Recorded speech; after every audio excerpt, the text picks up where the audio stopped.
but I cannot do it. I don't get my PowerPoint presentation, so I'm gonna try to talk my way through it. This is the origin and evolution of concentrate. And concentrate, it's everything from dry sieve to a pure isolate. And it started the history of cannabis. Last year, they finally realized where the plant was born. The plant was born 28 million years ago in the Tibetan plateau at the border of China. And they know for a fact that the plant was 6 million years ago in Europe. But it took the plant almost 5 million years more to do a third of the road to get down to the tropical part of China.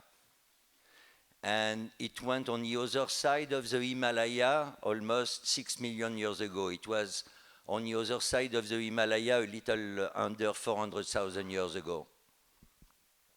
So that plant is a plant that was born in the high plateau of Tibet, follows the migration of animals through the whole grassland of Central Asia, and spread on the Mediterranean shore and deep inside Europe.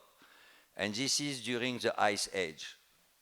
That means that the cannabis plant was from the Mediterranean shore to Tibet 4 million years before the first genus Homo moved from Africa and stepped feet in cannabis territory. And that's why we have never been able to really know the origin of the plant, because it had moved so far back in time that it's pretty impossible to find the origin of the plant without. They actually find the origin of the plant through the pollen of plants that live with wild cannabis and humulus. The plant diverged from the hops family 28 million years ago there. But despite that the humulus is a plant that is pretty tropical, that plant developed to really live into those pretty desertic and dry country. Now, when you have access to that plant, most certainly our ancestors were looking for a food source. And for a nomadic tribe, seeds are very important because they have a long shelf life, they're super light, and they pack a lot of nutrition. But if you touch the plant, you get sticky finger. So there is a very good chance that our ancestors, the first relation that they would have with a plant, it's a sticky, smelly, good-smelling resin on their finger. You have to realize that those people were master forager. When you are naked,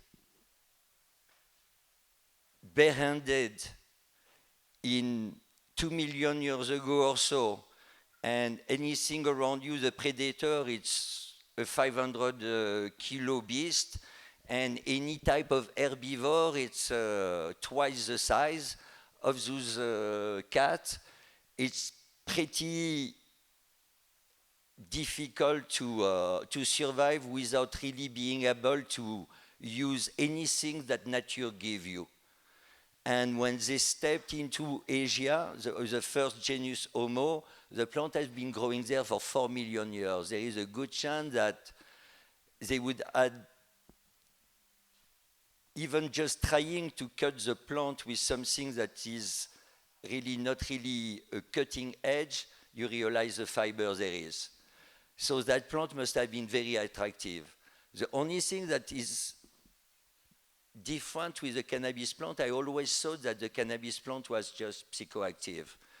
And there is studies that show that actually the synthase of transformation of CBGA into THC is not as old as the transformation of the CBGA into CBD.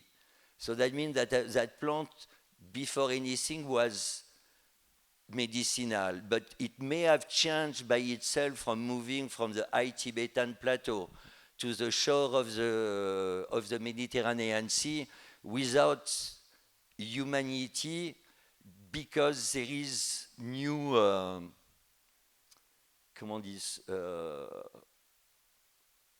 challenge.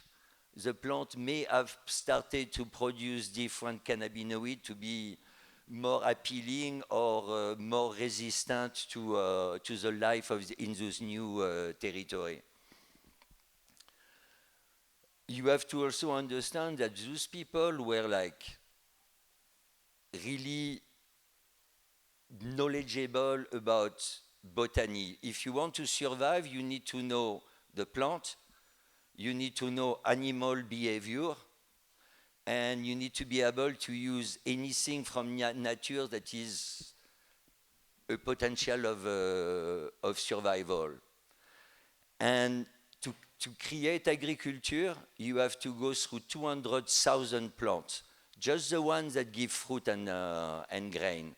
On those 200,000, there is 1,000 or so that are edible, there is 100 or so that can be domesticated, and there is a dozen or so that are feeding 80% of the food we use today.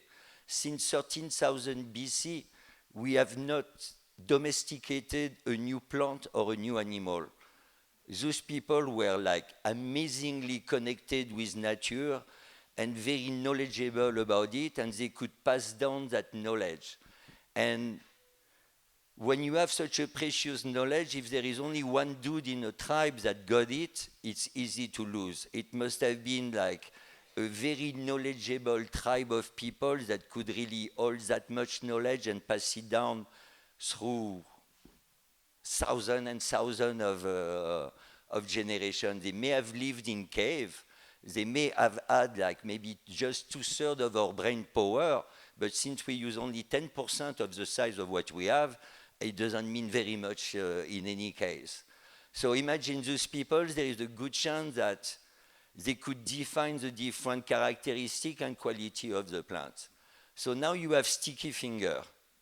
How long would it take you to go from sticky finger to caressing lightly the plant and sticking that finger, that resin all over your hand? This is the first concentrate ever made. This is live resin at its best. And it's the oldest methodology used by humanity to collect resin. And if you were doing a classification of concentrate, this would have its own category. It would be, a technique would be hand rubbed. The material would be live plant.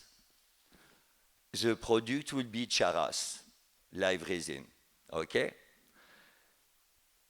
Then agriculture came, because to go to the next stage of collecting resin gland, dry resin, sieving, you need a lot of plant at the same place. You need the ability to store and dry. And you need a tool made of perforation that is fine enough so that you can capture the best of those resin heads and leave the plant material behind. So how long would it take somebody who wants to collect seed from a plant? You have to dry the plant before to collect the resin. So there is a good chance that trying to collect the plant, when you break the flower, there is a lot of snow coming down, that you don't see the trichome gland by themselves, but you can see that cloud of gland falling down. And at the same time, you have it's sticky. How long would it take them to relate that what's falling down when they're sieving and separating the seeds from the plant material. It's actually that sticky resin that they touch on a live resin. You don't need to have like a big stretch of mind to connect the dot. But to be able to collect that dry resin, you need a certain level of technology, and it's more importantly, you need so the field, the way to dry, and the material to sieve. The material to sieve on the Silk Road, cotton was born in Pakistan 7,000 years ago. Silk was born in China at least 6,000 years ago.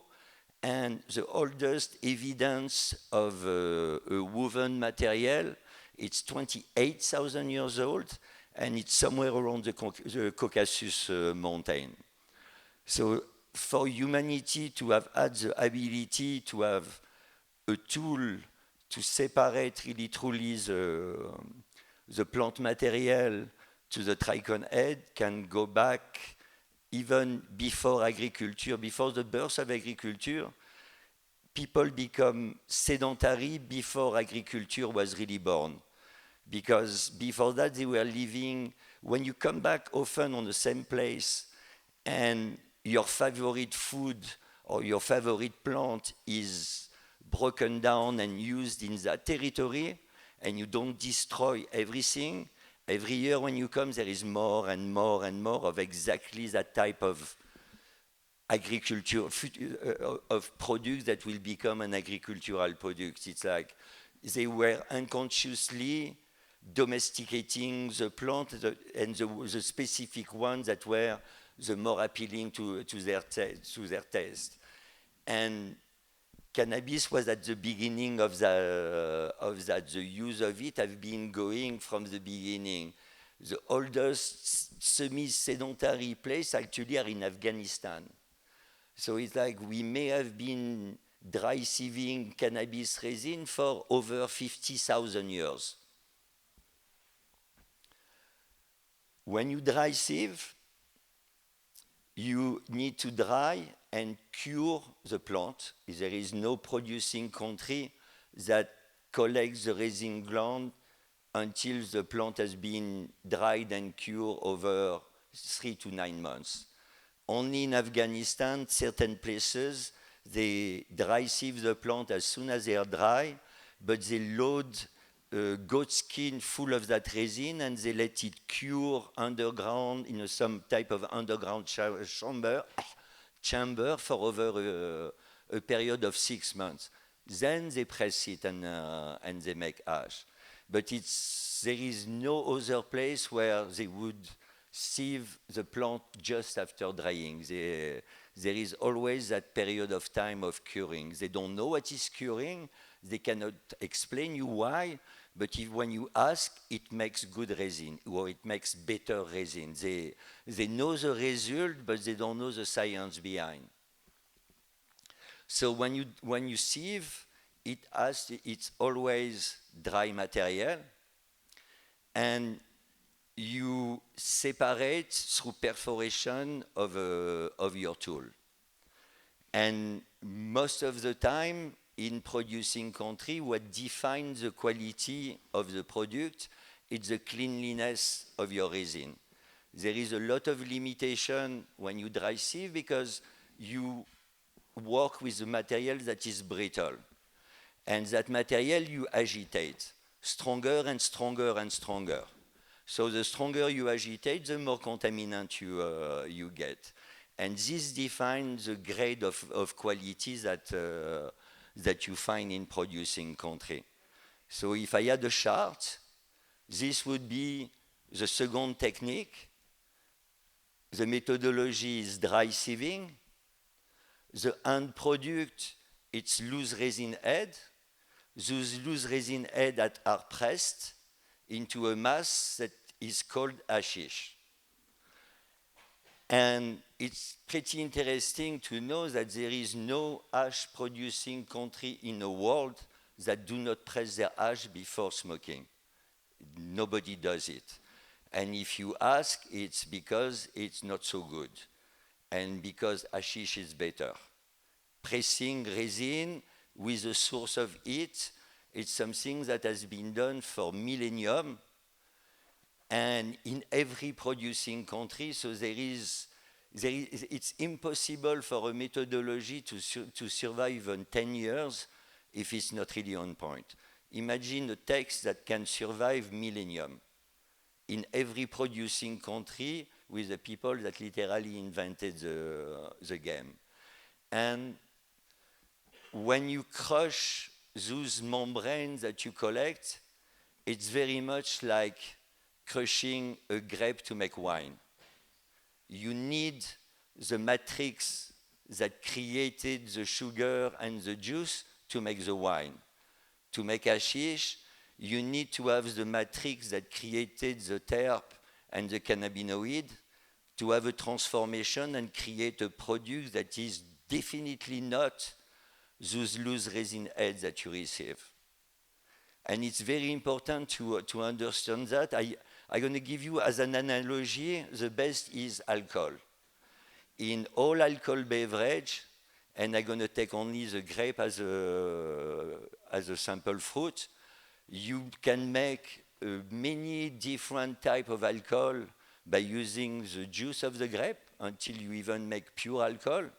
But you cannot make wine if you don't have the skin and the flesh of the grape to create the chemical reaction that create wine. Well, hashish is very much like that. It is pretty unique into the whole concentrate world. But at the same time, it is important also to realize that every one of these concentrates are so different that you cannot compare them. There is not one better than the other. You wouldn't compare a great cognac with a great whiskey. You may prefer cognac and do not like whiskey, but you will never ever make a comparison or a competition because they're not the same. And in the cannabis industry, this is something that we have totally lost. You cannot appreciate the competition product because you feel that is a competition and you need to be able to be greater than that other product that has actually nothing to do with what you are. And it's really, that's why it's important to try to make classification of methodology of collecting loose resin head and the whole different methodology of actually taking the resin from the matrix that created it. It's like very much like taking the juice from a fruit. You don't compare the juice to the fruit. It's come from the same tree, but it become very different. So now, because I have water, there is a new category into sieving. I use water as a tool to agitate. Water brought in a game of sieving the only evolution seen in millennium. There has been evolution in the tool, but there has never been an evolution in the methodology itself. Dry sieving is agitation, so that you break the resin gland from their stock, but at the same time that you do that, you have a separation on your tool through the meshes of the tool, through the perforation, so that it's two processes in one methodology that you cannot separate and control. When you bring water into the play, not only you don't have a brittle material anymore, you can rehydrate it. That means that when that material is rehydrated, it's supple. You cannot make contaminant. You can open it, but you cannot make those small contaminants that you make when you're dry sieving. And Mila, when she created this bag, she literally separated the two processes. Now I can do my agitation in my machine, and I could create my machine because Mila gave me the ability to separate those two processes. So now I can agitate in a chamber that is absolutely perfect for agitation, and my bags are not a collection bags. Those bags are my tool that do the separation. That's where you need to move your resin forcefully with water so that every grain, every gland goes over those perforation. And anything that is not, for me, the 45, anything that is not 45 is going to be pushed forcefully through the bag. It's very much like carding, but instead of having a stretch material that has a cutting edge to it and a card that is pretty much cutting, the bag is like a trampolino, and my fan of water is made of millions of little droplets that create crater in my resin at the same time that I push. So that if I make a mistake doing my agitation, any contaminant can be pushed away because I can maximize those two processes. The quality of what I receive, it's unreal. But collecting the resin head, it's not really it's like collecting grape, but you cannot judge the ripeness of the resin head. It's not the color, it's not the size. A grape, when you take a cluster and you want to make great wine, you cut out anything that is a little green. You can see through the coloring and how the cluster is made what is really ripe or not. You cannot define how much resin is formed in a resin head by looking at it by the size or the color. And because I use water, I don't have the limit anymore of qualities defined by cleanliness. Now quality is becoming ripeness of the resin, how much resin is formed inside. And I was stuck for a while because I had no ability to separate what I was collecting through different level of ripeness.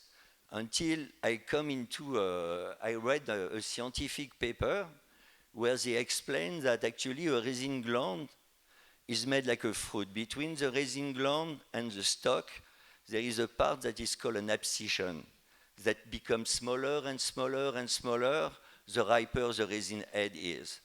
And to the point that it falls by itself when it's ripe. That changed my game totally.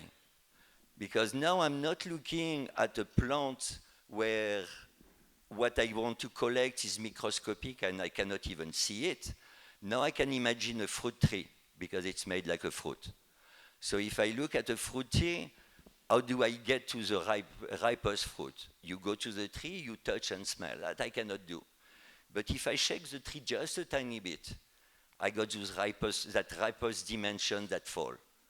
Then I shake a little harder, and harder, and harder, and I shake my tree until there is no more fruit on the tree. And the power I put into my shaking and the increment I use for my shaking define the fineness of that dimension of ripeness that I'm looking. But what I collect, it's 45 to 160. Everything like that whole tree, doesn't matter the color, doesn't matter the size.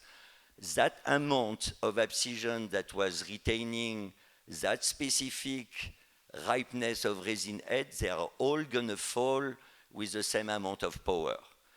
And it brought me to a point where I can literally tell you to the day how early or how late you have harvested your resin. Now with that water, I can do live resin.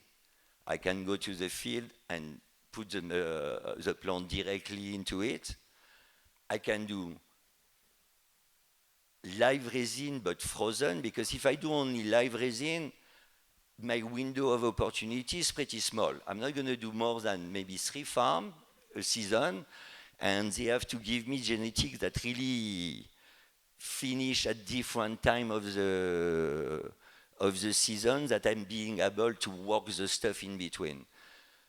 When you freeze the material, you bust it badly because you're transforming 80% of water in ice. That is 10% more of a mass. You literally explode from the inside out the plant at the molecular level. But at the same time, it's like cauterizing a scar. When you cut the plant and I do live, it's bleed. I can clean it, but it bleed more and more along the wash that I do. When you have that cauterized, there is no bleeding whatsoever. You just need to be able to clean your material before the plant material start to melt. And then you're really in a safe zone. So now I'm still sieving, but I can do live resin, fresh frozen, dried and cure. And I'm still doing, so it's a new methodology in sieving. I call that ice water sieving. The product is loose resin head, the same than dry sieving. I press this traditional way, so I cannot really call it traditional ash, even if for any traditional ash guy it looks exactly the same, it wouldn't make the difference. I call that ice water ash, so that there is a little comprehension. And this is how far as it goes to capture the wholeness of the entourage effect of that protective system that the plant produce. Then you pass into the domain of extraction. Then you take the resin from its matrix. You take the juice from the fruit.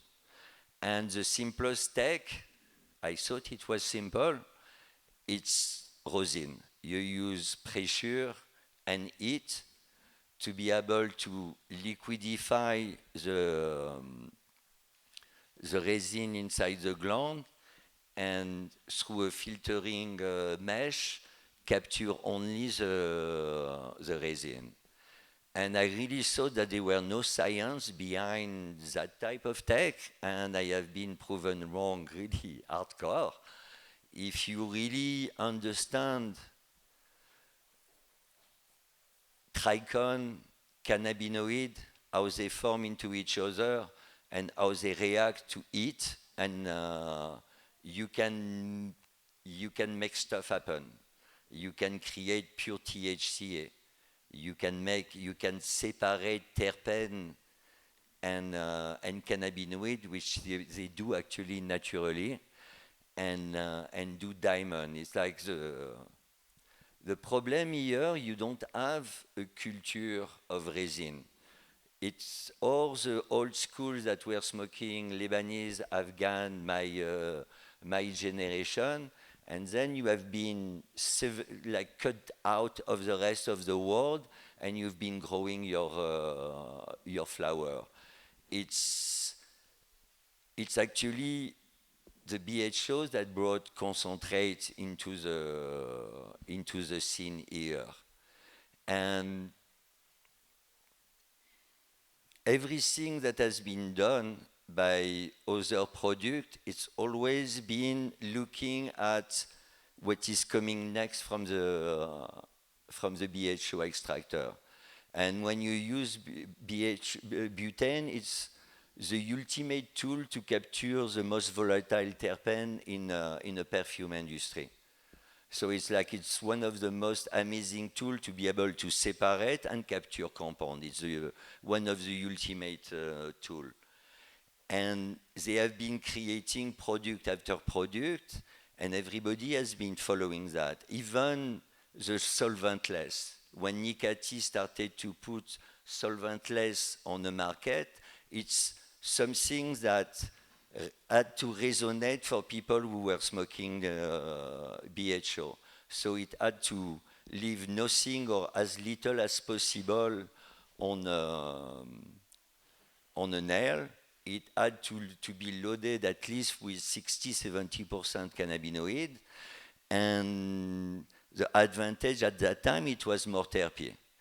And it looked pretty much similar. Even the name Ice Wax and stuff, it's basically a fit into the door, into that door that opened to that concentrate world. And it worked, but then you have that evolution of solventless when you start to extract from your solventless, and the new products that were created again there are still following the cutting edge of the BHO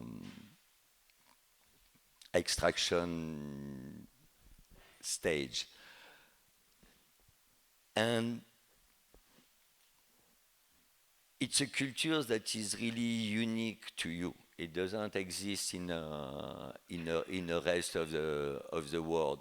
But then we come into, when I go back to the alcohol, you come into, now we are doing distillation of what's that matrix that you have left behind as produced. And as much as you lose that integrity and nourishment and everything that you can say about what you leave behind, you enter new territory where you can do a lot of different products that are all really, really amazing. The non-solvent extraction, you have to add CO2 actually. It's considered a non-solvent, and cryogenic, that I have never really tried. I've seen a few stuff, but it looks a bit strange. It looks like very white powder, like a white grazing gland, but I don't know. It's like dry. It's like cryogenic. It's making you lose something.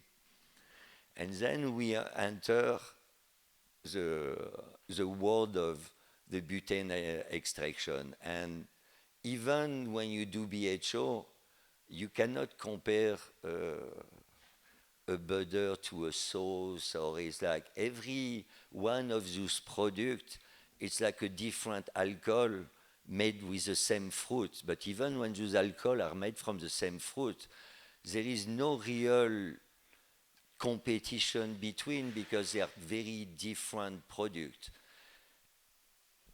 And if we don't really get conscious of this, we don't support each other. We compete between each other.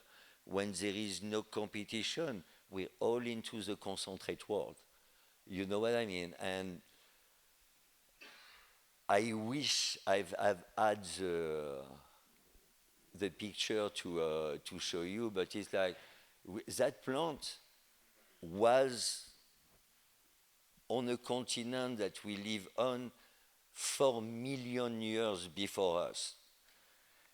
And it has supported human being civilization since that time, most certainly. In my book, I'm trying to find hotspots where, so you have the plants that move with the animal towards Europe, and then you have the people that follow those animals back towards Tibet and China. So then if you look at Homo erectus, site of archaeological sites, then I looked at Neanderthal, and then Homo sapien, and then they have a whole genome where it's not archaeologic, they could get the DNA of remain, and they could, checking the DNA of today's people, they could find the source of everything, much better than archaeological site. And it makes you hot point of evolution of humanity. And then over that, I want to put cannabis hotspots that Robert Clark did in his book, where like you have the center of cultivation and wild cannabis. and see how those hotspots fit in each other, and hopefully they fit into ash-producing country. Then I can talk about ash. But it's like that movement from the plants through all Central Asia towards the Mediterranean Sea, that's the land of hashish, that the whole ancestral culture is there. The problem is there is nothing about ash until the 10th century in on dit ça, medical treatises, and then it appears a little bit more in poetry and stuff like that. Before that, there is nothing about cannabis resin. A lot about the plant, nothing about cannabis resin. It's a blank. It's like you smoke the flower, it has never been sticky ever. And that will be my next stage. Is that the story? It's hard when you don't have the... Because it's like I wanted also to, when I have the slide, I can show you that abscission. And I can explain you that if you think that you can define the peak of a flowering cycle of the plant, which is the main metabolism of the plant, by looking at what the plant produces to protect itself, that produce secondary metabolism, it has nothing to do with the main metabolism. The amount of resin that is formed inside the resin head is totally dependent on that peak flowering cycle of the flower. But as long as you cannot look inside those resin head to see how much resin is formed, it's pointless to look at the coloring of those glands or the size or the density. It's at the flower that you have to look at. And that's one of the biggest misinformation there is in this industry, because if you look at the botany of the plant, you cannot judge one metabolism by another metabolism, even if it's the plant producing it. You know what I mean? It's like when I take those resin glands, I can tell you a lot about what happened to that plant. If I work genetic from Swami, even if it's genetics that Jean did, what I get from Swami Garden, he has a signature test. Leo has a signature test. Jean, I can recognize, doesn't matter the genetic, if it's grown in his place by him, it's like, it's inside that terpene profile that the plant produces. You know what I mean? But you're growing flower. You're not growing resin head. Talking about that to you, it's a bit different because most of you actually don't look at the resin head to define but most people growing indoor, that's the name of the game. And if you grow a plant full sun in a shade, in a greenhouse or indoor, the coloring is gonna change drastically, but nothing else. It's the amount of UV rays that the gland receive that change the coloring. And according to science, at 80% amberness per gland, there is no degradation of the cannabinoids. There is still formation of the THC, of the CBGA into THCA. So it's like there is a lot about coloring that has colored the reality of what the plant produce.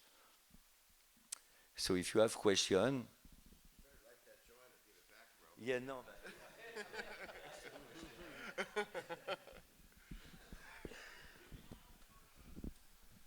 got a question, bud? No? Go over here. Yeah, when working with CBD plants, is there anything different that you find than THC, or is it just... No, that's a myth. And I wasn't sure until I touched high CBD resin, and since I was starting to make AMP workshop in Europe to be able to go into more places, I could experience myself. It's not the percentage of cannabinoid inside the resin that changes the quality of the resin. I've uh, I've made a 52% CBD, 1.9 THC, 2.6 CBC, and zero point 0.8 delta 8 ash in Switzerland with a plant that was 17-18% CBD and zero point 0.7 THC. And the stuff was taffy, like you don't, you know only when you smoke. And it's interesting because smoking CBD hash, it's like having all your pain in your body that melt away. And people telling you that you don't get high from smoking pure CBD, well, you do because it's like that well-beingness. It's like you feel it if you feel something in your body, your head is part of your body. You're really feeling it. It's not, so it's like it's. I'm pretty actually fascinated by it, and I would really like to go further and discover all those different 28 to 1, 15 to 1, 10 to 1, and see. I mean, it's a whole new territory. I was just making ash before. Now I can make different ash with different cannabinoid. The fact that I know how they form each other, that I teach myself that, I can even manipulate it. That 1.9% THC, it makes it impossible to work in the market. But that 1.9% THCA, I can make it THC, I can make it CBN, just by using it. It's not a big deal, you know what I mean? Even using a fucking boiling water in a bottle.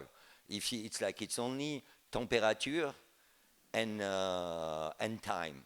So it's like even if you have a tiny bit of THC over that zero point 0.3 or point whatever limit there is, you can actually make a pure CBD hash that you could export worldwide, as long as you have a high CBD strain to start with, and you have that type of stuff. This is another market altogether.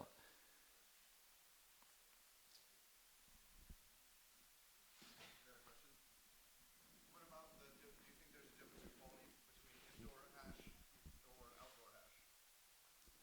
Yeah,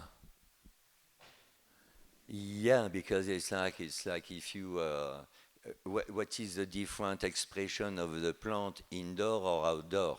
Outdoor, the plant control every microbe, everything going indoors, the feeding, la la la, the plant control it. And outside, all those step, all those stuff, it's to be able to manipulate everything around. It can kill other plants. It's pretty vicious actually. It can the plant kingdom have 20,000 natural compound at its disposition to do stuff, from the most toxic to the most beneficial and everything in between. So it's that expression that the plant offer from the outside, you cannot mimic it. It doesn't mean that you don't have great indoor and you cannot make great ash with it. The problem indoor, there is time schedule. Okay, if anybody, even if somebody do greenhouse, and I don't even ask anymore, did you harvest in time? Because everybody does me yes. That's always the answer. But if I ask somebody how many harvests do you do a year, if you do more than 4, I cannot make ash with you. You're cutting corner. That 2 weeks change everything because there is a weird things happening. And that's something that I want to, I'm supposed to be a speaker at Canatech in Tel Aviv in front of a bunch of big time scientists. And it's like, I feel comfortable in my knowledge and stuff, but so the deal is, I want to ask them question of when, because I can tell you I can tell you to the day when it's ripe or not, because in those two last week of the plant flowering cycle, 2 weeks early, you can have flowers that give you 28% THC, that give you a shitload of trichon, but when you dry them, they're so light that you're afraid to throw them in the air, they're not going to fall down. And the closer you come to that 3 days peak window, the more resin is formed inside. That means that you can have cannabinoid form inside your resin head, but literally no resin. But I mean no resin. You don't bloody rosin the stuff. There is nothing coming out. And it's like the ash must have been like, I don't know, in the 60. I didn't check the ash. The flower were lab tested. Different plants have different epidermal thicknesses or amount of waxes and stuff and all that kind of stuff.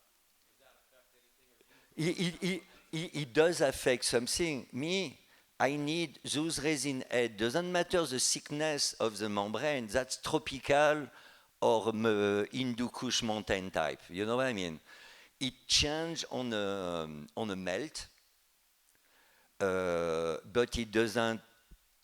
The amount of resin formed inside has nothing to do with the main characteristic of the trichon head itself. is one easier to work with than the other when you roll it out or when you're processing it? Do you find that like a thinner membrane is better to work with? No, I mean it's easier to work with a thicker membrane.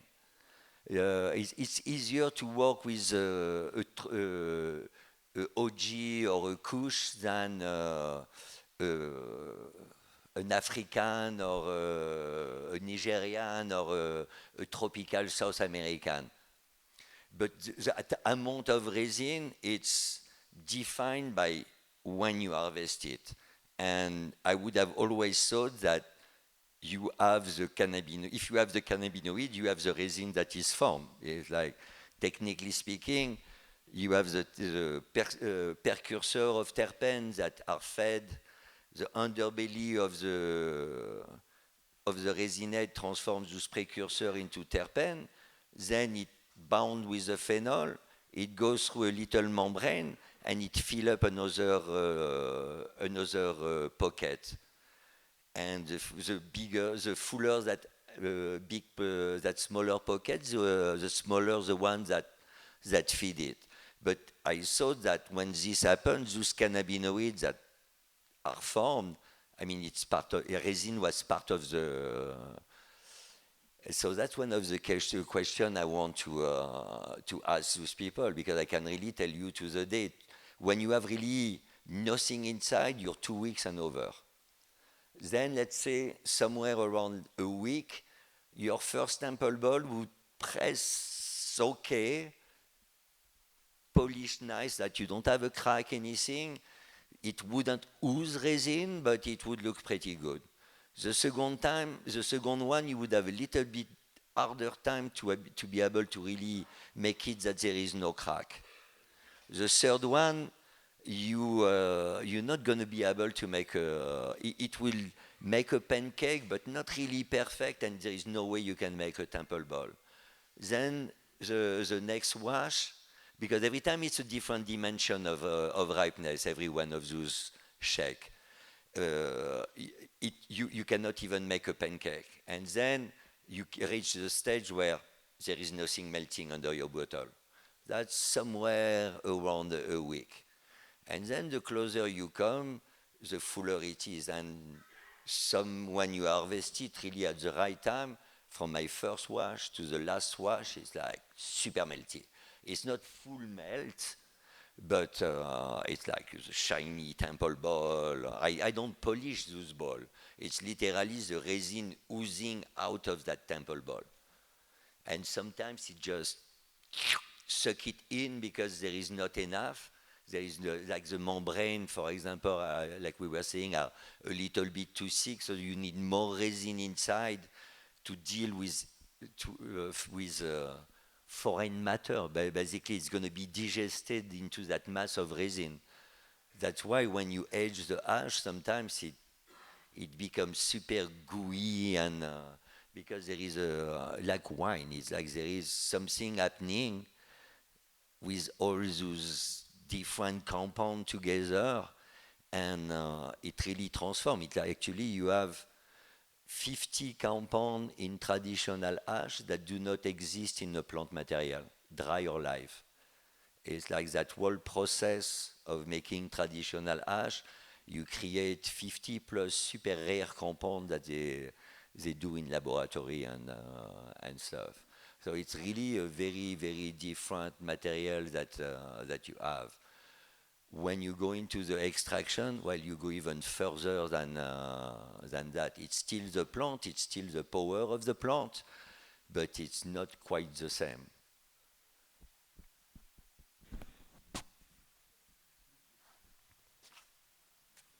Do you, is there one you like particularly more than the other, indoor versus outdoor, or do you think they should not be compared because they are so different?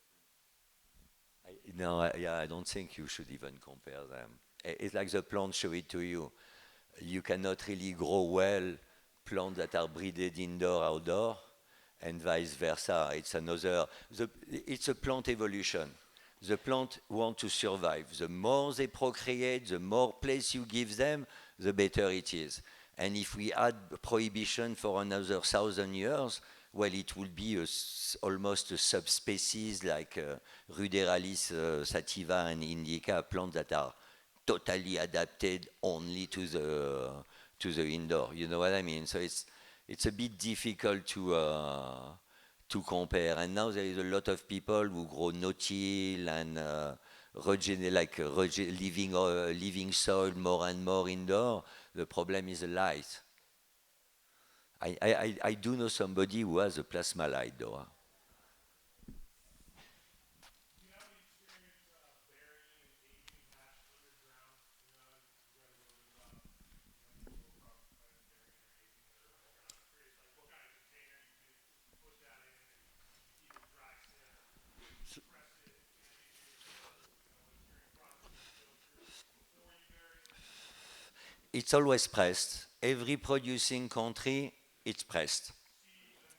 So I've seen that a lot in India. I've not been in Morocco. They don't do it. In Pakistan, I didn't really stay too long because it was pretty heavy. And in India, but all of those countries they bury it underground.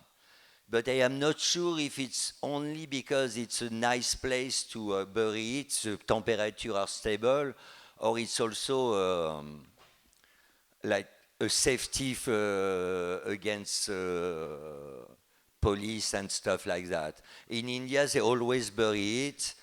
They have to pack really nicely the resin, then they put them into a big metal container and they put it underground.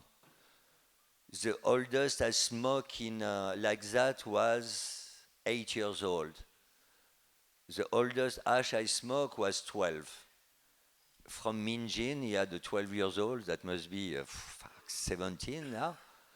And in Nepal, a royal Nepalese temple bowl. And the stuff was like, as is. In Kathmandu, in a house with no window, glass, it's like it's the tropic and the high Himalaya. Like the weather is wicked.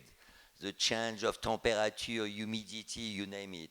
And the dude at that bowl on his temple for 12 years, his dad made it. And it looked like, a rock, a black rock in a river polished by water. It's black, but it's dull and a little grayish.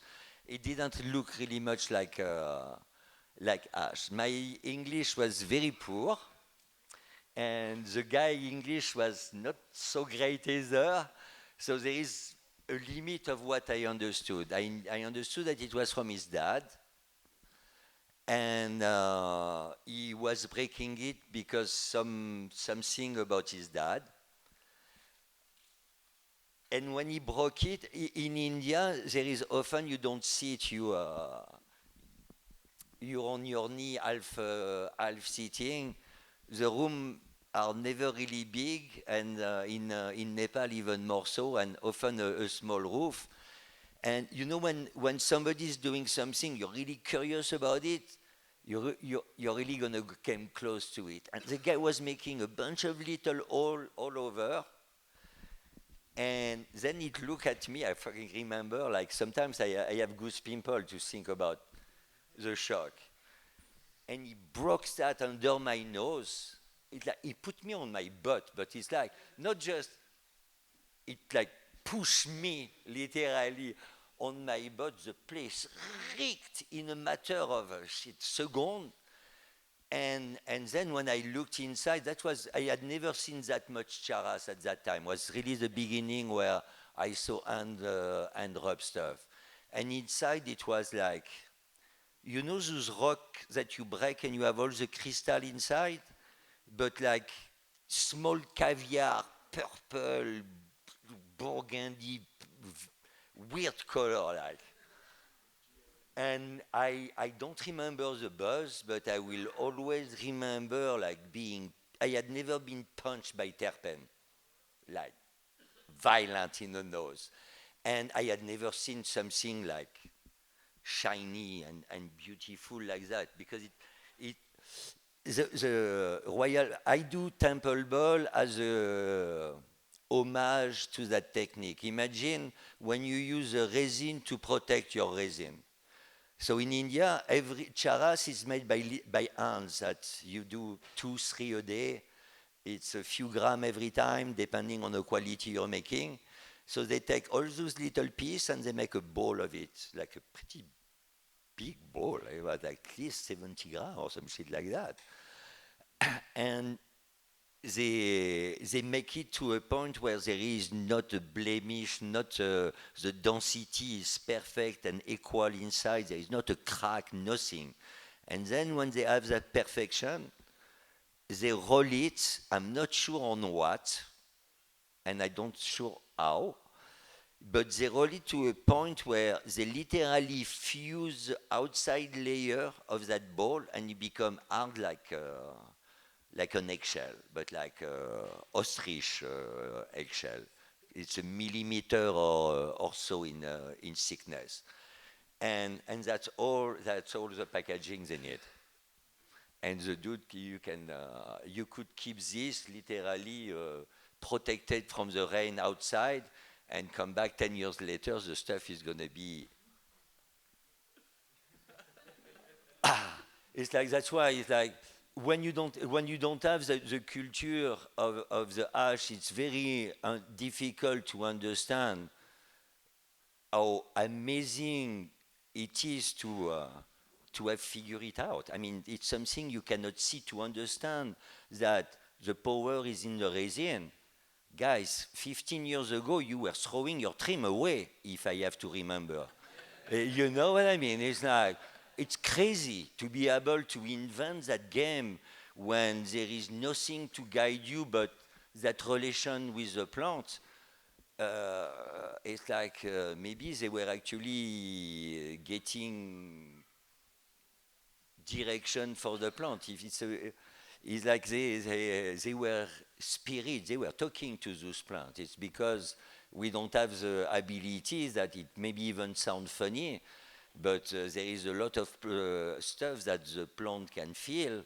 They were on Earth a long time before us, and those people, they didn't have the technology. But like, imagine the number of book on plant that you have in your head to be able to create, even just 100 plants.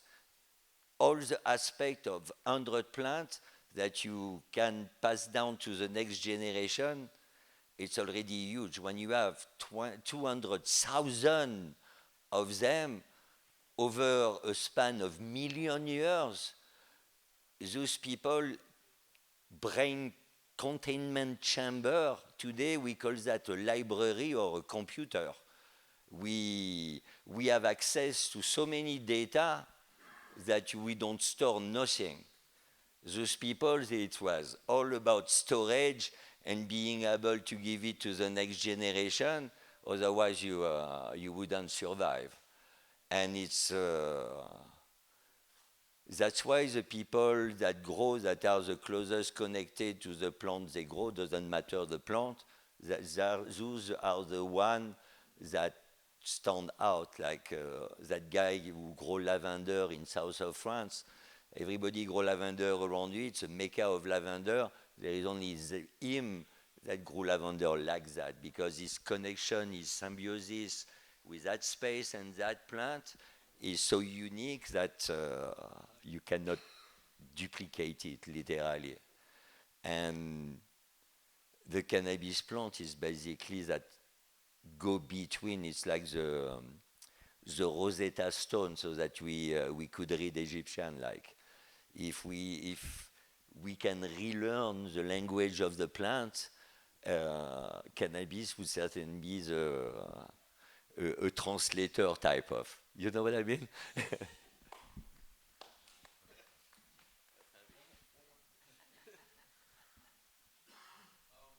marketability of your thoughts and views on marketability maybe of cured hash over time, different ways, like taking like your fine quality stuff. I don't have the science behind aging. I have smoked from fresh ash to 12 years old and everything in between. I've seen it transform many times. So I know for a fact that resin get greater through time. Not all cultivar will give you that, but many of them. I don't know the process behind what is happening. It's like in 1860, 1800, when we had been making wine for 8,000 years, but they still didn't know the fermentation process. When they learned the fermentation process, they could create the bottle, the cork, everything, the barrel, all the tool to manipulate that chemical reaction. I don't have that. And it's very difficult to find a place with the tool to do that. I need to be able to test the dry resin before I press, to test it just after pressing, to leave a sample ball over a period of 1, 2, 3 years, and having somebody dig inside every month or so and define the transformation. But I want everything. I want really like to know that chemical reaction. And all the labs that can do that, it's Israel or anything that is governmental and medical. And it's very difficult to be able to do a project like that, even if it's cutting edge, never done. It's too much on the wild side, on the THC side. What has been some of your favorite resin to work with for Temple Balls, or most memorable? Outside you guys, outside the genetic from the Emerald Triangle, India. In India, you go at 10,000 feet, basically between 7 and 10,000 feet. You roam the mountain on a range where you have a good sun. You have wild cannabis plants that have been growing there for over 300,000 years. This is the most beautiful stuff I ever touched in my life. And it's like everything. It's insane.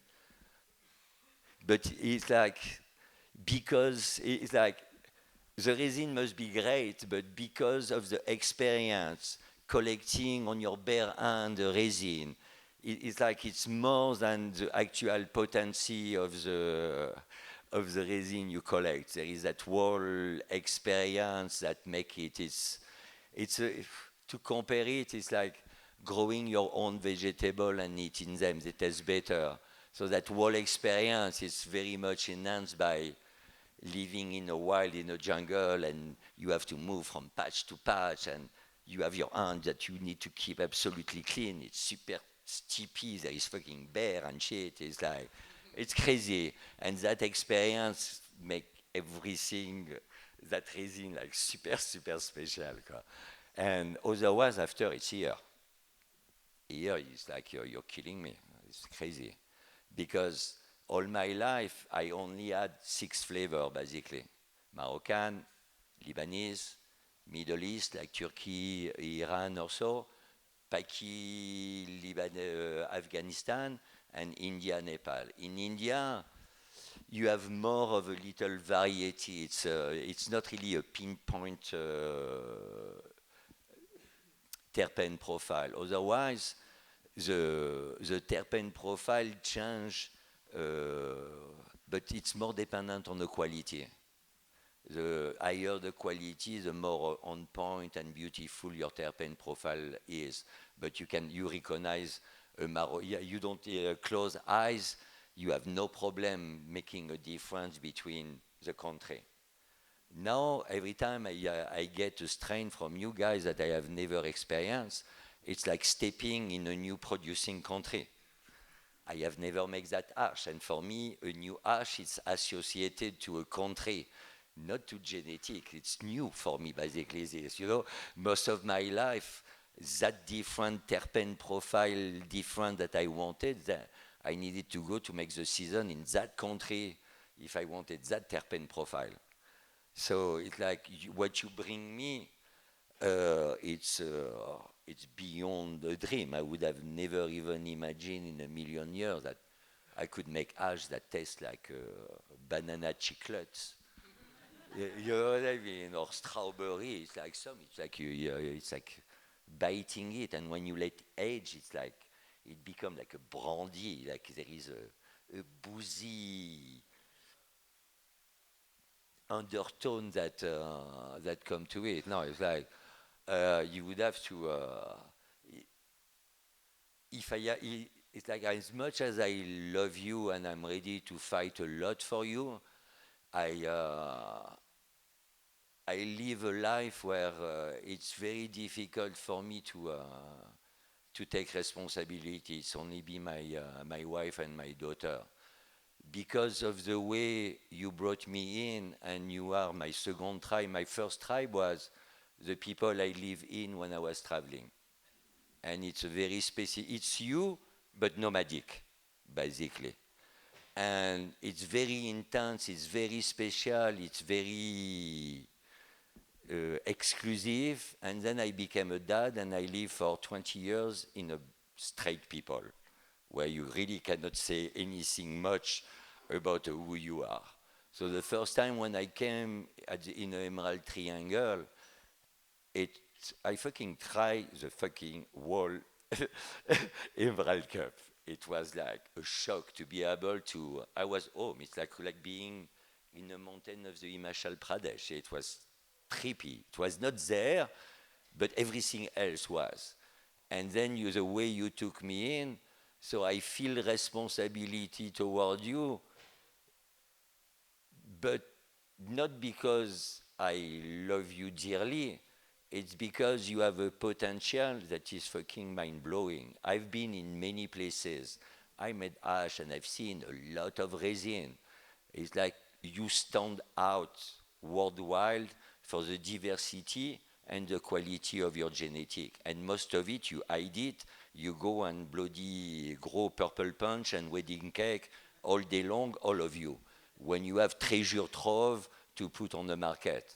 It's like your value, it's that heritage of genetics that you have created through the last 3 generations, literally. It's like, that's why I'm here. I love you to death, but it's like that stuff I've never seen. I've seen a lot of good stuff, but I have never seen that. And in my eyes, you are the Bordeaux and the France of the cannabis industry. You're the only place in the world that is recognized worldwide for its quality, except for that little valley I was going in India. if you if you Google Malanakrim, this is one of the most remote valley and village ever. Everybody in the world knows they make the best charas in the world. And because of this, you're the only one on the planet to actually have the right to appellation. They don't give you the time of the day if you don't have a world recognition for your region. Then when you have a world recognition for your region, they want to come and see the region and define the terroir in a region. So technically speaking,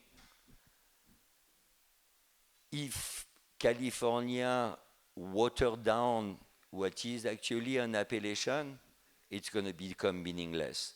An appellation, it's a dedication to quality. And it's given only when you have proven that quality through a world recognition. So you could break the ground for every other part of California and the West Coast and America, but it cannot start outside that starting point, the Emerald Triangle. And it's not that you have to do the same than the French and what is done in Europe. What you have to do is something that is so bomb, so on point, that, like the French did, everybody that's going to come into the quality market is going to use all your standard, all your hierarchy, everything that you have created to create their own. It's going to be yours with a different language. So that 200 years later, basically, the French, they don't need to make the best wine. We don't produce that much, but the little we produce, it will always stay at the highest price, and we will always be relevant because we made that game. Everything is made by the French. If you want to be relevant in 200 years in the cannabis industry, you have that ability because nothing is done. And it's here where there is the most science, the most knowledge, the most diversity, and the highest quality.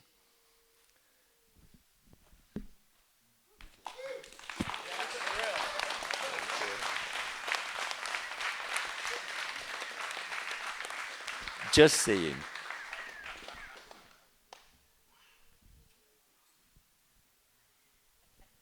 there a difference in hand washing or machine washing, in your opinion? With my 50-gallon machine that is coming, anybody, anytime, we do it next to each other, I show you that I can take 70% more tricon from my plant, cleaner than you. It's not that it's bad to do, don't get me wrong, huh? It's not that it's bad to do it, but if I do hand, I cannot control my shaking my tray. So already I don't really like it. If you take the time, you do it in a wide metal container so that you have like a lot of water to agitate your trim. You don't put too much trim inside, and you do it at least half a dozen times, from 5 minutes the first time to a good 20 minutes after. Yeah, it works, but I mean, you like intense kind of, No, it's super simple. It's a good way to make high quality without having too much. But I rather get a 5-gallon washer and work with a 5-gallon washer. That vortex, it's very much like laying down in a river. You have like that. You feel the power of the water, but it's only a gentle massage. That's what that vortex of water does. It brushes powerfully but gently the tricon head of the stock. I leave 2% cannabinoid in my trim. I've been flipping out for 3 years what to do with my trim. Ask Swami. What to do with my trim, like I don't really want to do ethanol, I don't want to do an extraction, but I was thinking to make paper with it. I went through a lot of shit. Finally, a few weeks back, I thought, oh, maybe I should actually test it. And so I put like 4 or 5 different wash together. I send it to the lab. I have a tiny bit over 2%. They leave 1% on with ethanol. It's like, whoa. Okay, now I don't worry too much. I can compose. That's the difference between it and the production-wise.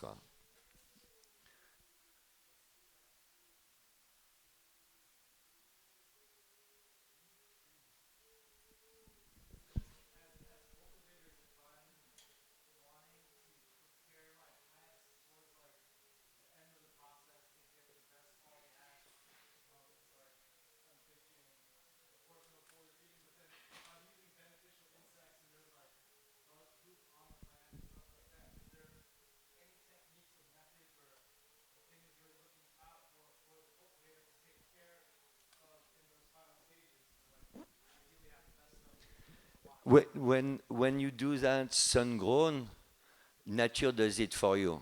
It gets colder. It gets you know what I mean. It's like the plant produces trichome for 2 reasons. There is 2 different level of production. First, it produces a lot of trichome very close to the flower because it's a wind-pollinated plant. So the more pollen that's going to stick to that flower, the more chance to have seedling. And there is a second expression of terpene. It's to protect the plant from heat and cold.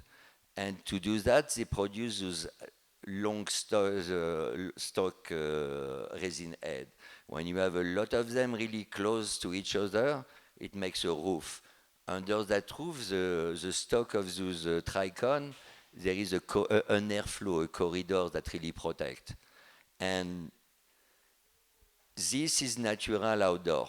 And the rougher the condition, the more you're gonna get it. Even snow on it and stuff like that, like trigger it like crazy.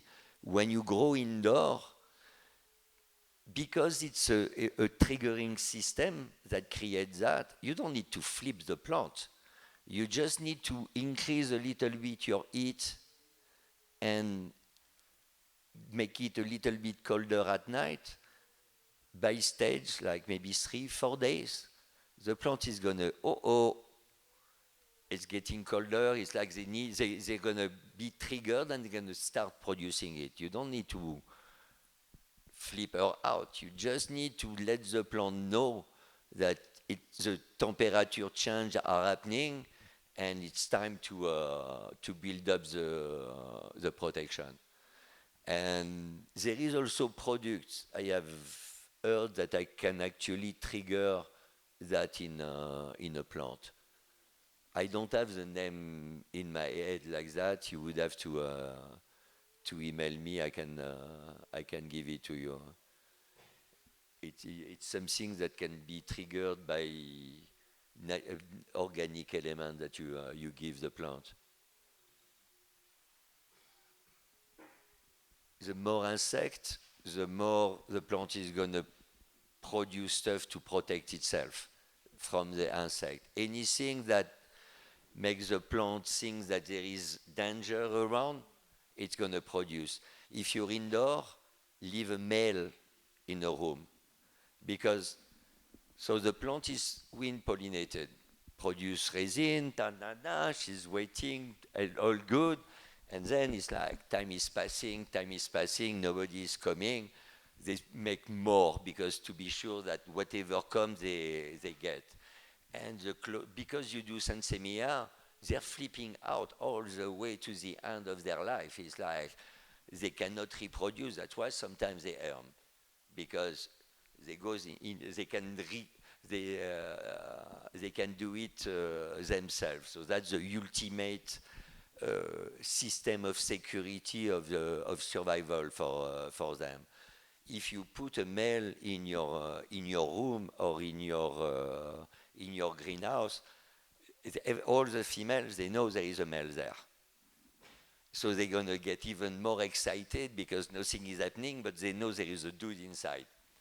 And something should be happening. You know what I mean?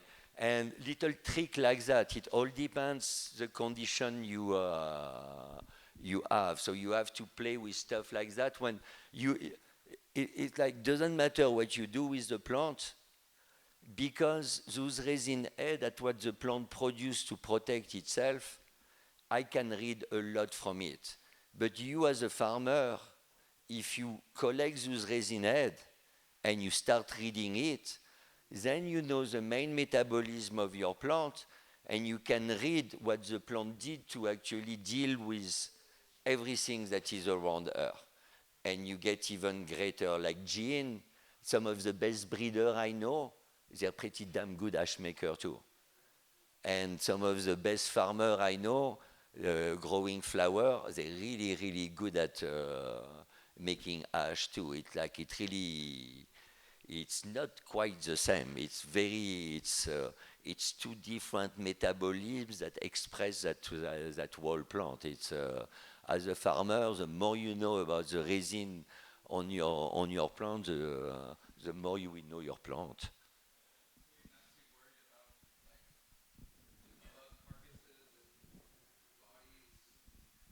No, because I separate by size. I'm not even really bothered by PM. PM is very, very small and float.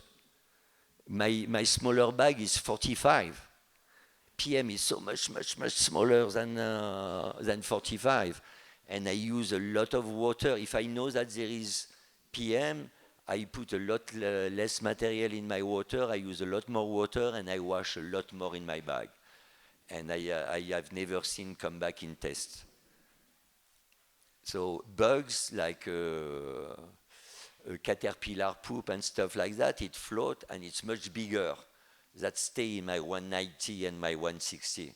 It never come in my in a good one. You are limited in at 160. Your plant contaminants are going to be, there is some that going to be the same size than the trichonid.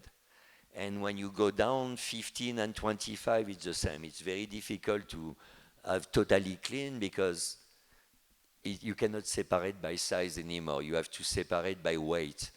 Contaminants are going to be much lighter than the resin head.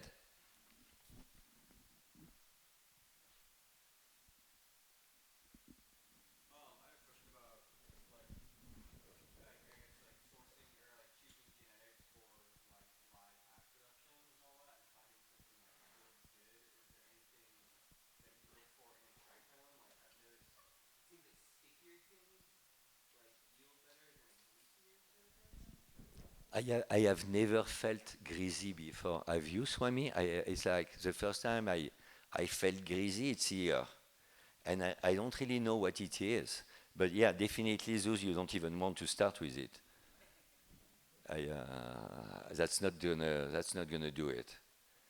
You want that stickiness. It's difficult to be able to produce in an environment where they don't give you the time to have the time to go through that whole cycle of a machine drying so that you can see actually what it is. So I shortcut that. I do a little bit of dry sieve, and the little resin I collect, it has to melt in my hand. And you put a little bit in a palm of your hand. You put your thumb over it. You close your hand a few seconds. When you open, your thumb should be sticking. That's the greatest quality. The more pressure, the more heat you have to apply to melt it together, the lower the quality.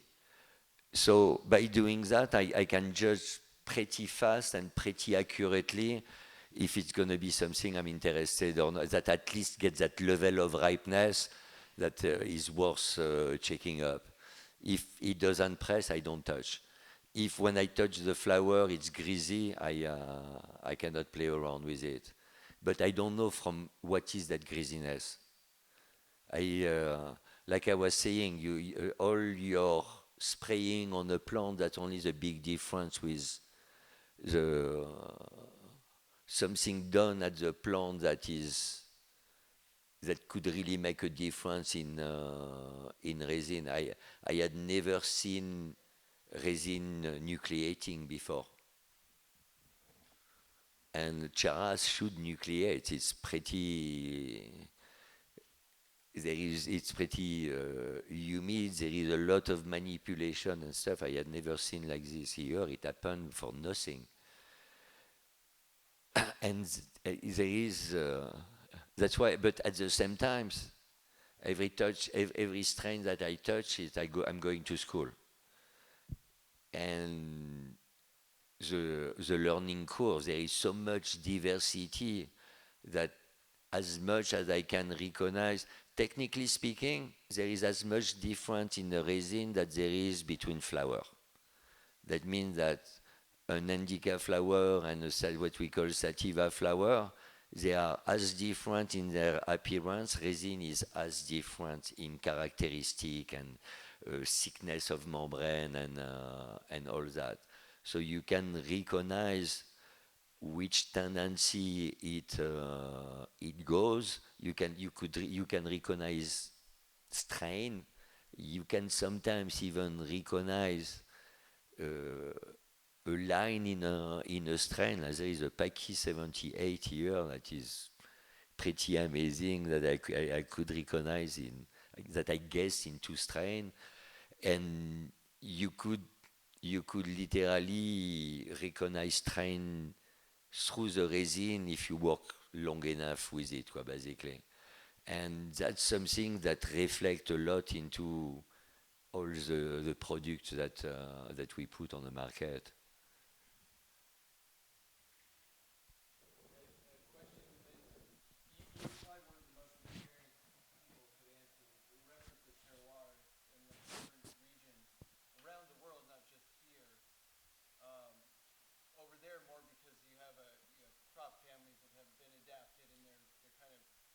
Somewhat homogeneous. Here we have so much variety, would be the difference. But have you noticed in your hash making experiences where you bring even multiple varieties of different varieties in one terroir where you're separating them separately? Are you noticing terpene profiles coming through the different strains that are similar to each other, that are different from, say, like a high desert or a pine forest? When Swami grow Minjin genetic, it doesn't taste the same than when Minjin grow his genetic at home. There is that profile of the plant that you recognize, and behind it, there is the place and the dude. It's like I know the taste of Swami.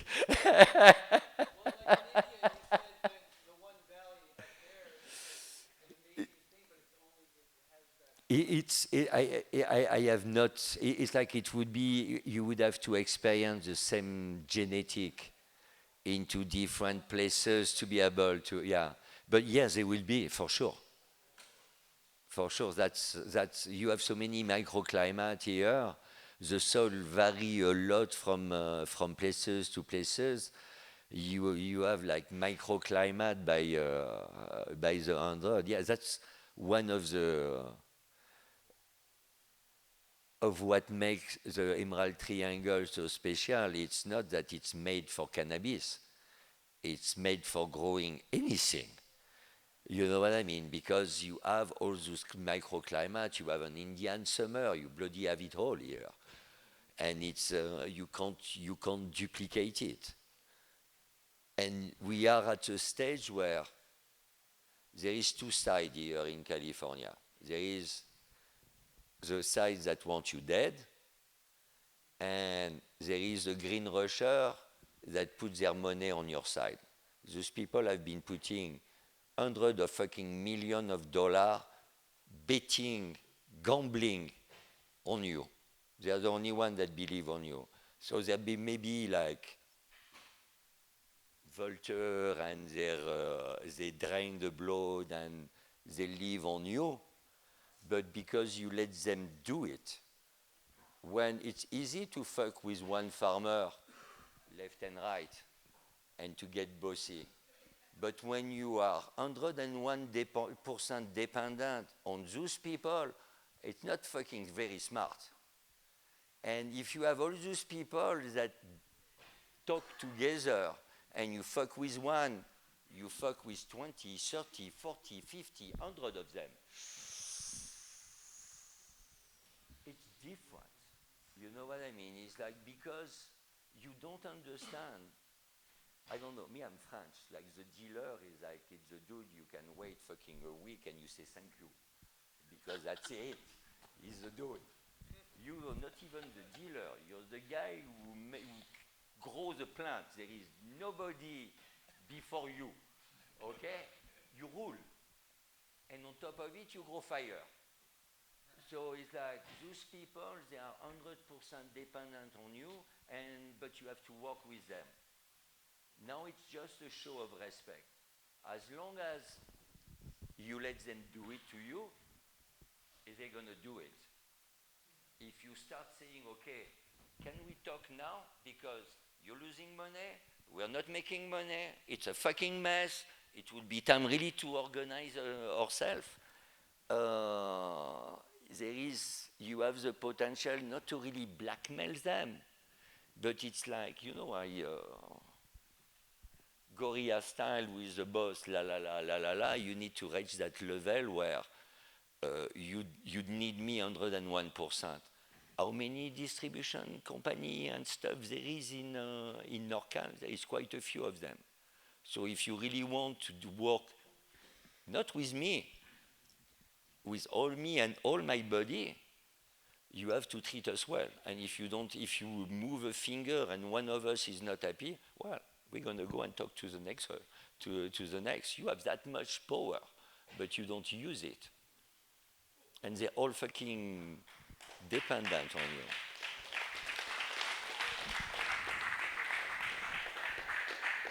I'm not sure I answered the question. So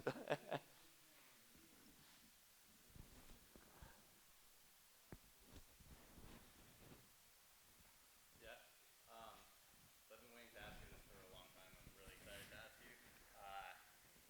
I make hash, and my fascination with regenerative farming started with hash making because, as you taught, like basically you don't get a better result from hash making. You're always gonna, you put in, you do what you do, and if it's a good quality material, then you're gonna get a good hash out of it, right? So, working with full melt material and really high quality, full term sun material, getting full melt.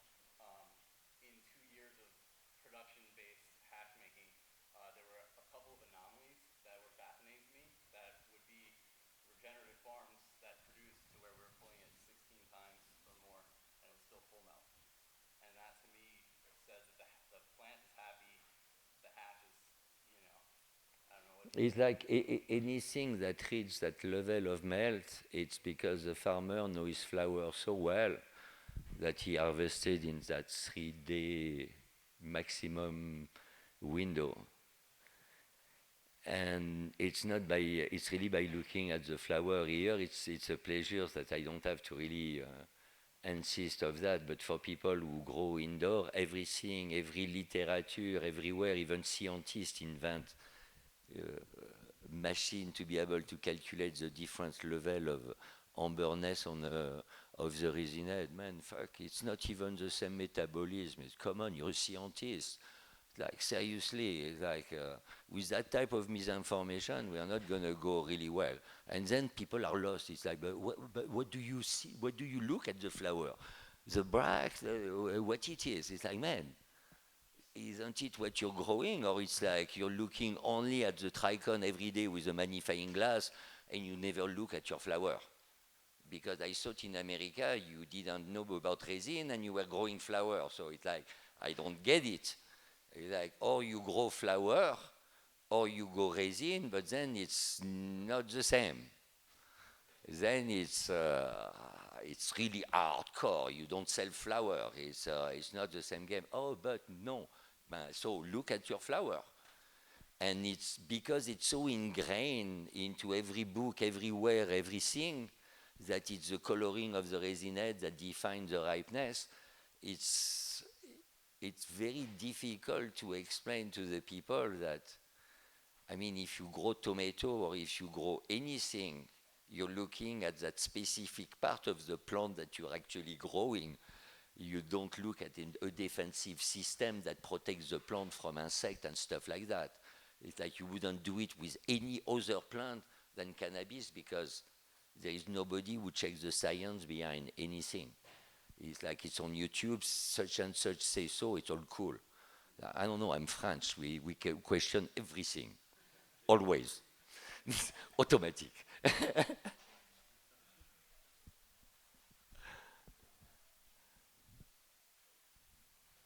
of all the many ways of like isolating and processing hash that there are, what are your favorites from your experience? For the moment, ice water because that's what I do.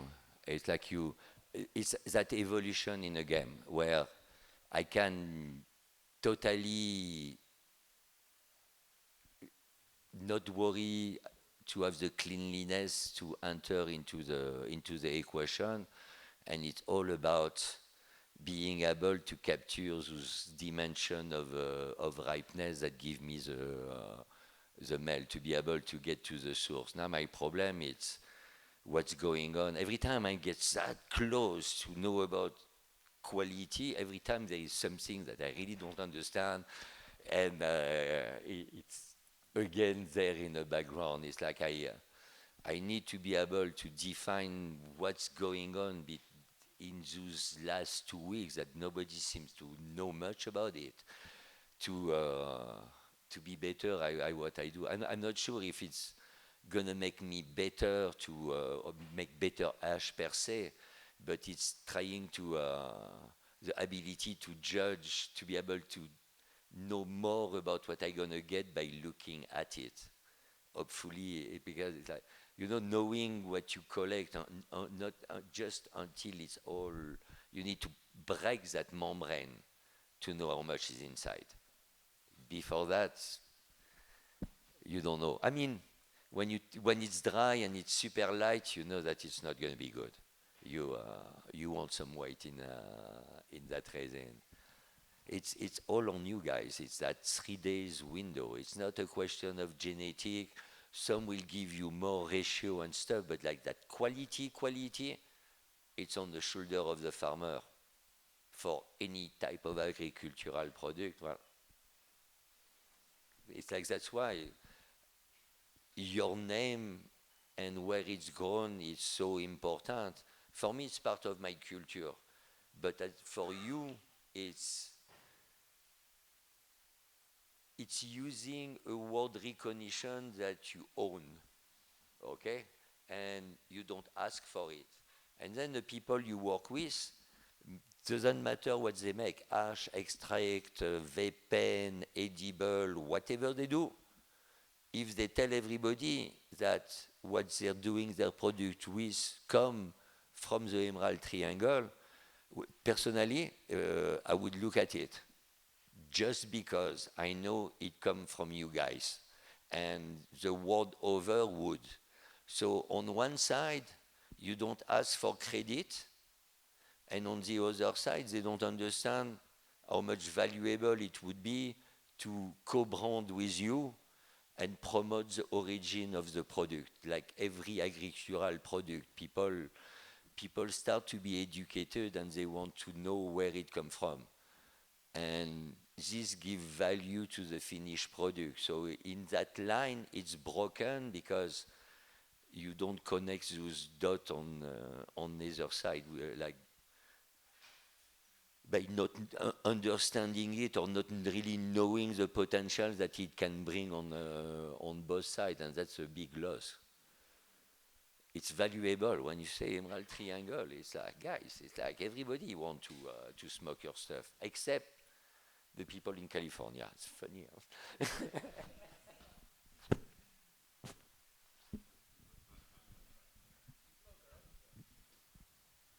Huh? What's your favorite way to dry hash? I use a freeze dryer.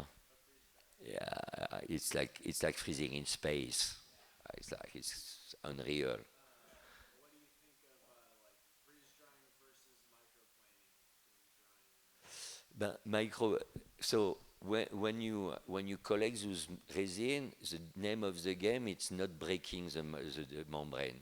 Everything is behind that membrane. When you microplane, it's the best tech to dry because you can make a super fine uh,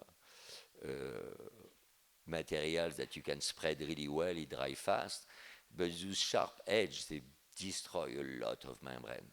That's why it smells so strong. That's why you need to keep it in a freezer because it's all broken. You lose. Only a freezer is going to preserve it. When you freeze in a freeze dryer, you freeze into space, and in space you can boil ice by playing with the vacuum. And by playing really well, you can make ice neither solid, liquid, or gas.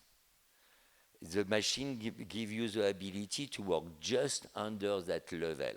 You can transform ice into gas that stick to the wall of the machine and become ice.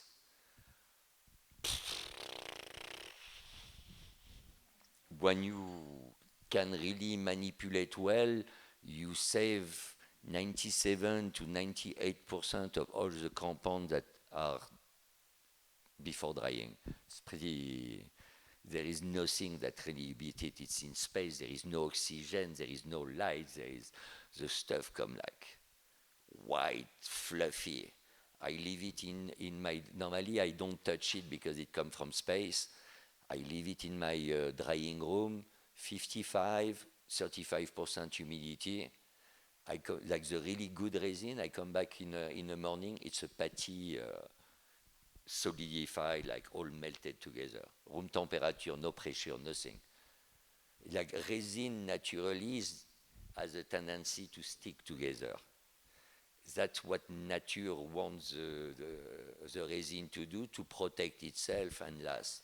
When you keep it separated in the fridge, you literally work against nature. Not that it's not bad, that it's bad per se, because what you have it's something different that is tasty and stuff, but it's pretty much against nature to want to preserve resin head like that, basically.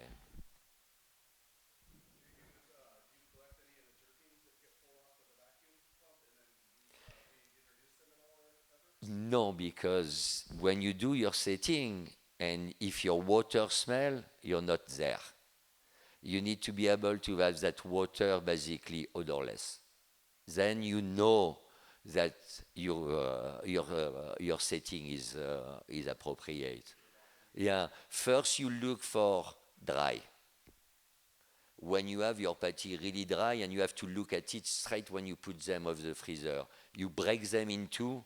If there is any line of coloring in the middle, there is some retainment of water. And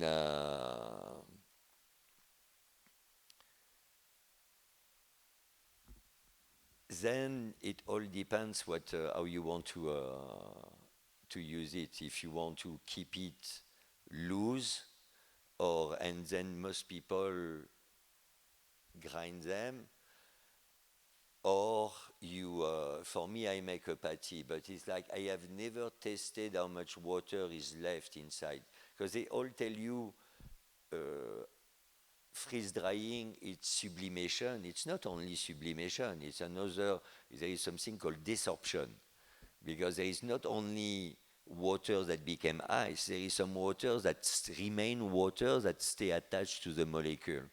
So it's like if you do only that one process, it's never going to be perfect. You need to go to do another cycle after your sublimation with 5 degrees more higher temperature, 1/3 of half of the time. That's the whole process together. Man, to find out that, it took me a minute, and I fucked up a bunch of batch because of it. So when you know it's totally dry and your water smell, Now you know that you get that dryness, but you need to keep the turf. You put down the temperature and you bring more time. You see your water at that next stage. If normally you have a difference in terp in a water, and slowly you get until your water is basically odorless. Then you know that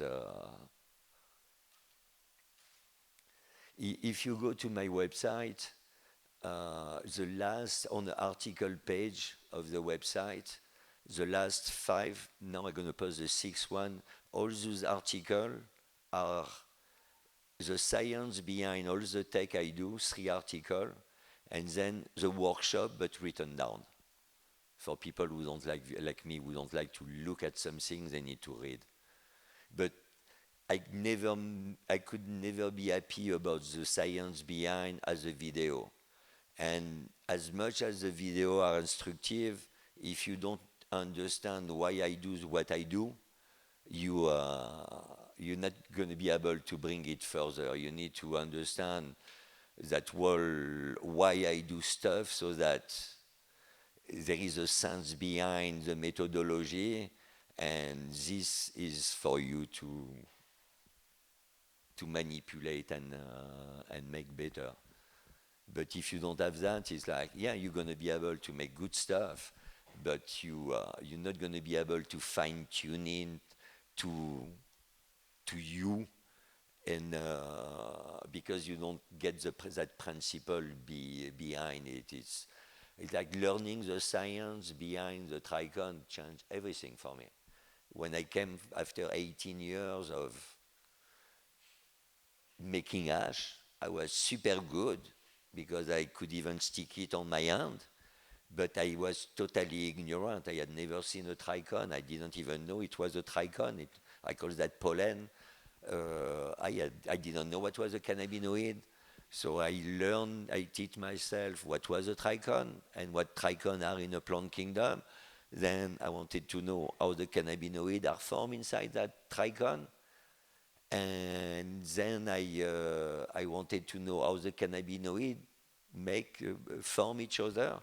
And now it's like the level of what I do, it's due to that understanding of the product I work with. I'm a craftsman. The product is defining even the tool I use. So the more I know about my product, the better I can manipulate it.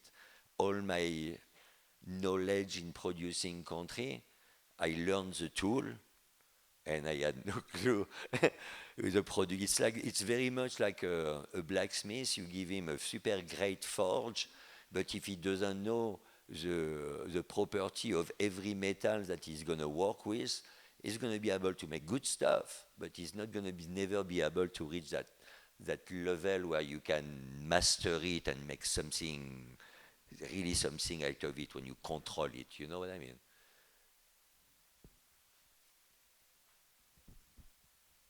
I don't know how much time I have. I have no bloody idea what time it is.